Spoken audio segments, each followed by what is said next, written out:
Hi guys, Dreaming Fifi here. I am adding a new person to the team, and he'll be writing short articles about the development of ancient root words in Tolkien's languages. His name is Paul Strack, the creator of the massive undertaking that is the Elvish Data Model, or Eldamo for short. We've known each other for a few years now, but we finally got to meet at Omentielva Otsea, the International Tolkien Language Conference. We did this interview over Skype.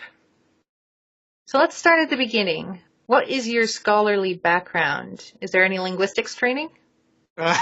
So I in school I studied mathematics. When I went to college, I sort of had three options that I wanted to explore.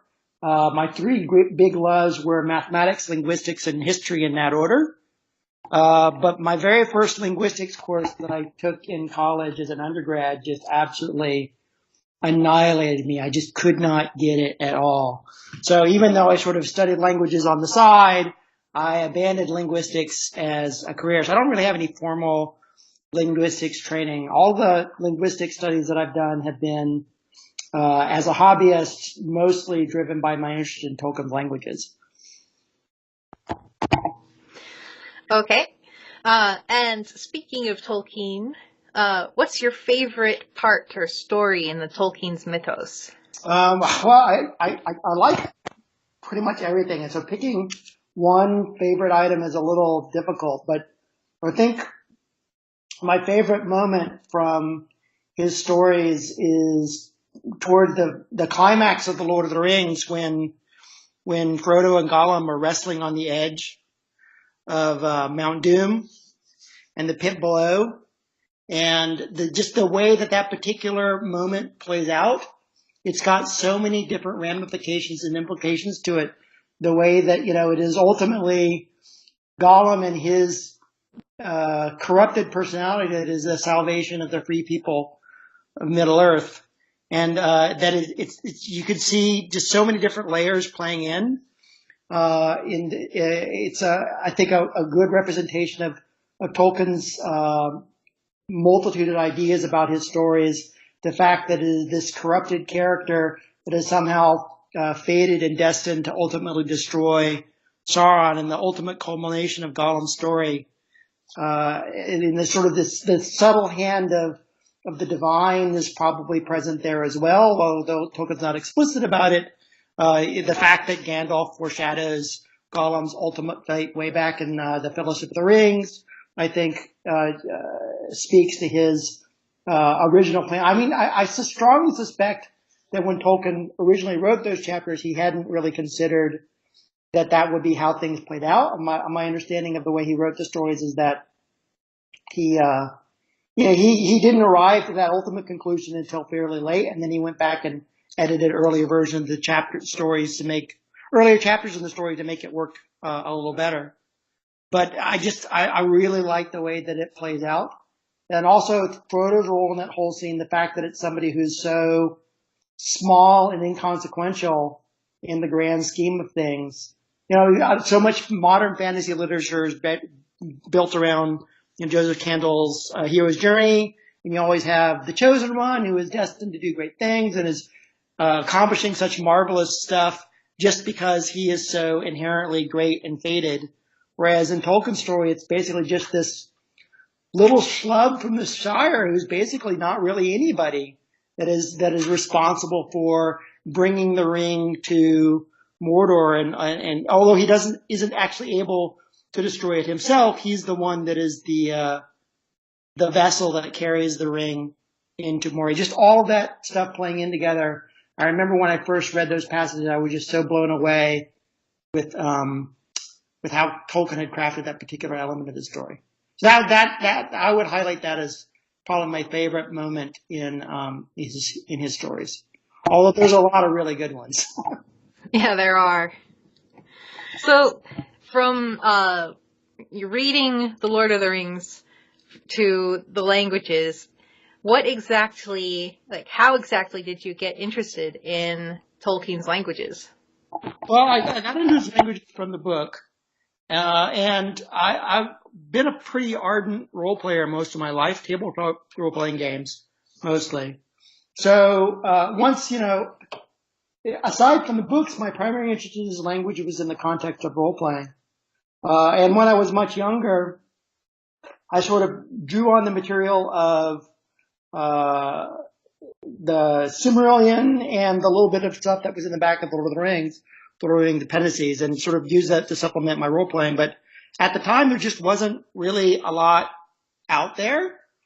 So, sometime in the late 80s, early 90s, I just sort of lost interest in it for quite a long time until Peter Jackson's movies came out. And I enjoyed those a great deal. I was interested in their use of the Elvish languages in those movies. So I thought to myself, well, hey, maybe I should go back and take another look at this Elvish stuff and see if there's more to it than I remember. And then I discovered that there'd been this whole raft of additional material that had been published in the 2 decades since I'd last looked at things that, all of a sudden I realized that there was just so much that I didn't know about this stuff. So I began to do some additional investigations. I landed, as a lot of people do, on Helge Fausgänger's website, the Artelambian site. And I was mostly interested in Quenya at the time. So I dug into that, and I pretty quickly determined, looking at the word list on Helge's site, that, the Quenya word lists that he was provided were more than a bit of a mess. And the fact that I recognize that they sort of mix together different elements of his language from different periods of his life without really Helge does point out what's early words and late words, but he doesn't really make much of an effort to distinguish which words would be preferable to use in actual writing. Excuse me. So I decided to, make an effort to organize that stuff, at least for myself. And that was sort of the naissance of how Eldamo was born a long time ago. So what aspect or part of Tolkien's languages do you find the most fascinating? Well, I kind of stumbled into things naively, to be honest. I suspect that's true of a lot of people. They had this idea that, Tolkien's languages are interesting and cute, and they want to play around with them, and they don't understand the actual depth of the material. The thing that attracts me to the languages now, after I've been studying them so long, is just how rich they are, how much there is to them. The fact that you can dig into the languages and their history, both within the imaginary world and within the real world, and the complex interactions between both, how Tolkien imagined the languages evolves and his own changing ideas about the way the languages should be. It's just this massive, incredibly complicated puzzle you can just dig into more or less endlessly. So there's, even though I've been studying this now pretty thoroughly for a decade, I still feel like there's new stuff I'm learning all the time. And compared to, a lot of other imaginary languages where, you sit down, you learn the grammar, you learn the vocabulary, and then you're more or less done. There's just so much to study about Tolkien's languages. And I've learned so much not only about his own languages, but about linguistics in general and languages in the real world. It's been a pretty amazing educational experience. Yeah, agreed. It is a never-ending rabbit hole to go down. So, tell me a little bit more about Eldamo. So what is the purpose of Eldamo? So sort of as I was hinting at earlier, my original idea behind Eldamo was going to be very simple. I took Helge's Quenya word list, and I was just going to sort through it and sort of figure out which words I would and would not use. And I just copied his words into a spreadsheet and sort of was going through and picking them. But when I actually started going through the words, I said, well,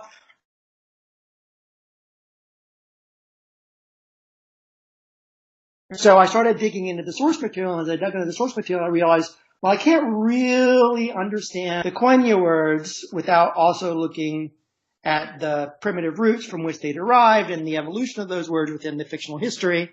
So I started adding some of the primitives and the common Eldar roots to the stuff, and I realized that a simple spreadsheet was not going to be enough. I needed a more complex data model to structure things. And I'm a programmer by trade, so that kind of data modeling is pretty natural to me. And then after examining the Quenya words a little more thoroughly, I realized, well, I can't really understand the Quenya word without also looking at the Sindarin words. And if I'm going to do the Sindarin words, then I might as well just throw everything in there. And at that point, I pretty much started going through all the source material and incorporating everything that I could into this large, complex, ever-evolving data model. And I drastically underestimated. When I first started this, I figured, oh, well, maybe it'll take me 3 or 4 months to go through everything, and then I can have something that I can work with and I'll be satisfied with. And then here it is a decade later, and I'm still not even close to where I would consider it to be in a finished state. So it started off as just my attempt to organize Quenya vocabulary, and it's grown into my attempt to sort of model the structure of all the languages, not just Quenya, and to understand both Tolkien's linguistic evolution within his world, within his fictional world, and within the real world. And now, very recently, I started to use the model as sort of a way of figuring out how Neo-Quenya and Neo-Sindarin should work, or at least the way they do work, and maybe the way they could work as part of a more general community language. That brings me to my next question. So what is your future plans for Eldamo? Well, it's something that I don't really think I'm ever going to finish working on. There's just too much to do. So about 7 or 8 months ago, I finished what I consider to be alpha phase of the project, which was I finally finished entering most of the words that have been published so far from Tolkien's corpus. And now that I've done that, I don't know if you remember, but at sort of the end of last year, beginning of this year, on a lot of the community forums, there was a bit of a furor on trying to come up with new, good. I mean, this happens periodically, but there seemed to be a recent resurgence in interest in crafting neologisms for both Quenya and Sindarin,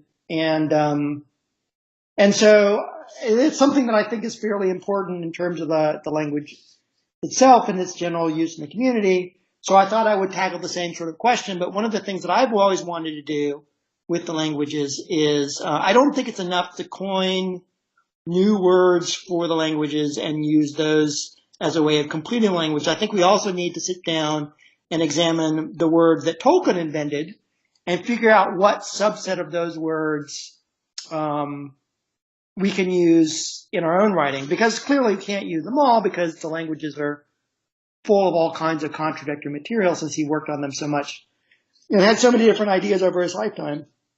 So what I've been spending the last 6 or 7 months on has been basically going through all the primitive roots of his languages and in all the various time periods of his life, and sort of trying to put them into something that resembles more or less internally consistent set of definitions. I'm pretty close to finishing sort of my first pass at this material. And what I'm doing at the moment is, now that I've sort of got a baseline of what I would consider to be my approach to crafting neologisms, then what I'm intending to do, what I'm working on right now basically, is taking neologisms from other authors, various sites that are out there, most of which are linked to, for example, on your site, and incorporating those in the data model as well. So that the data model can be used not only for studying Tolkien's languages, but also to serve as a basis for examining what Neo-Quenya and Neo-Sindarin might be like. I kind of want the data model to be able to serve multiple purposes. So, until recently, mostly what people have been using it for is for research into Tolkien's languages, but I also think that Neo-Quenya and Neo-Sindrian are in and of themselves things that are interesting and worth studying on their own. And so I think I would like the model to incorporate that. And I'm close to wrapping up my first pass on that. And then probably what I'm going to do after I do that is do a semantic mapping of the words that are in the model, so we can sort of examine words that are similar meaning to each other and compare and contrast them. And then the next thing I'm planning on spending probably the early part of next year, I was going to set neologisms aside for a while and take a deep dive onto examining the phonetic aspects of the development of Tolkien's language. I did a first pass at Noldorin and Sindarin about 3 or 4 years ago, and what's in there now is kind of a mess, and I haven't really ever done a thorough pass at looking at Quenya phonetics. So that's something I want to flesh out before I really firm up the neologism stuff. And then after that, there's, modeling the grammar and fleshing out the dictionary. My long-term goal is, if you look at some of the languages like Ilkhurin and Adunaic, I've gone through and I've written up full dictionary entries for every individual word, with a discussion of their etymology and their conceptual development and so forth. And so ultimately, what I would really like to do is I would like to do that for the entire corpus, for all 25,000 odd words that are in there from Tolkien himself, which is, of course, a major, massive undertaking, and I expect that to take, probably at least another decade before I can finish that much. And then after that, who knows? This is a hobby for me, so I kind of go where my interests take me from one week to the next. Wow, that is really impressive, and it's going to be incredibly beneficial to the Tolkien language community. So, speaking of the Tolkien language community, what are your hopes for things that you want to see or develop in the Tolkien language community? Well, so one of the things that I've always felt is that, and part of the reason why I've been focusing so much on the Neo-Eldarin languages recently is I really think that the Neo-languages and their use as actual languages are very important to the overall health of the community. Because sort of one of the challenges with Tolkien linguistics as an academic study is that it has a very, very high barrier to entry. There's just a lot that you've got to know and learn in order to really be able to tackle the languages, from a scholarly perspective. And it makes it extremely difficult for people to engage with the languages in that way, because you basically have to study for at least 3 or 4 or 5 years before you could even begin to puzzle through the languages at that level. So because it's so difficult to engage with the language at a scholarly level, I really feel like in order for the community to remain healthy, that it's important that we have sort of an easy entry point for people that have a casual interest in the language. That's one of the reasons why I like your book so much, because I find that it's extremely approachable way, a very easy way for people that have sort of no real linguistic background to start learning Sindarin. And I've seen similar efforts recently in the Quenya space as well.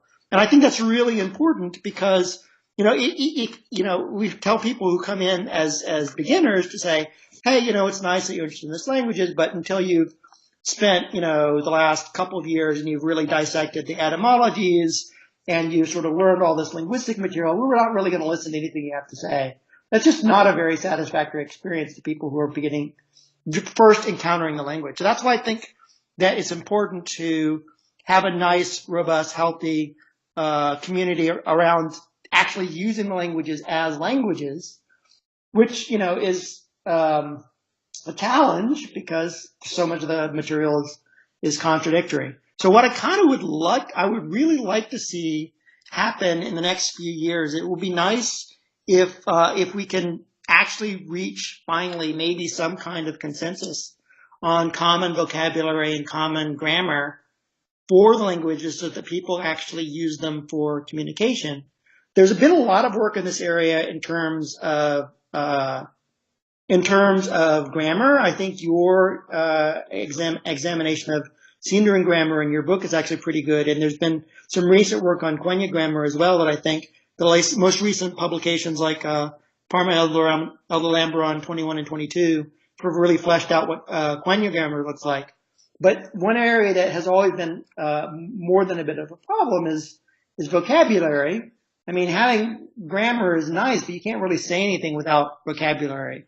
And vocabulary is a challenge because Tolkien's interest in vocabulary was just so skewed and so surrounded by informed by his stories that, you have like tons and tons of words for things like brightness. I mean, there's got to be like at least a half a dozen primitive roots that have something to do with light and brightness in various colors. And then there are other areas where there's just no vocabulary at all. So there's some concepts we have almost no words or no words, and then other concepts where we have simply way too many words, not all of which are internally consistent. So coming up with a way of sort of establishing a common shared vocabulary that we can use for communication is something I would really like to see happen in the community. And I sort of hope that maybe with the Amazon television series coming out, that we see a resurgence in interest in the languages the same way we did with Peter Jackson's movies. So I'm kind of hoping that, if we can reach some sort of general consensus on what the languages should be in terms of the Neo-Alvaran languages, that when we get a wave of people interested in the languages coming out of the Amazon series, I hope, that we will actually have a solid foundation for people to actually work with, and they can actually engage with the languages as something they could actually use. It might be a bit of a pipe dream that we can reach that kind of consensus, but it's still something I think is worth attempting. Yeah, I definitely agree. Though there's an old joke that if you've got 15 different approaches and you decide I'm going to make the definitive approach, then you've got 16 different approaches. Yes. No, I that's something I worry. Achieving anything resembling consensus in this community is pretty nearly impossible. But I still think it's worth making the attempt, at least sort of outlining the alternatives and giving people a clear set of options. Mm-hmm. So the other thing is, in terms of establishing common vocabulary and working out how things work, we have to accept pretty much from the get-go that there's never, ever going to be a definitive version of the language. And I don't even think that that's necessarily bad. I mean, real-world languages don't have definitive versions. Not really. Languages are always changing and always evolving. So the idea that we could ever have a definitive, finished, complete Elvish language that would never evolve is just, I think, something that's not really going to ever be true. And there's no reason why it needs to be true. It just needs to be close to coherent enough that we can actually communicate with each other. And there's definitely room for all kinds of dialectical differences and different styles of language, just so long as they're close enough to each other that people are able to understand each other. So. Yep. All right. So thank you for talking to me, or for taking the time to talk to me. Yeah. And I'm looking forward to, sorry, go ahead. It's okay. This is a new leaf for RealElvish.net, and thank you for being the person who's leaping with me. Yeah, I'm looking forward to adding stuff to the site. All right. Chat later. All right, Namarie.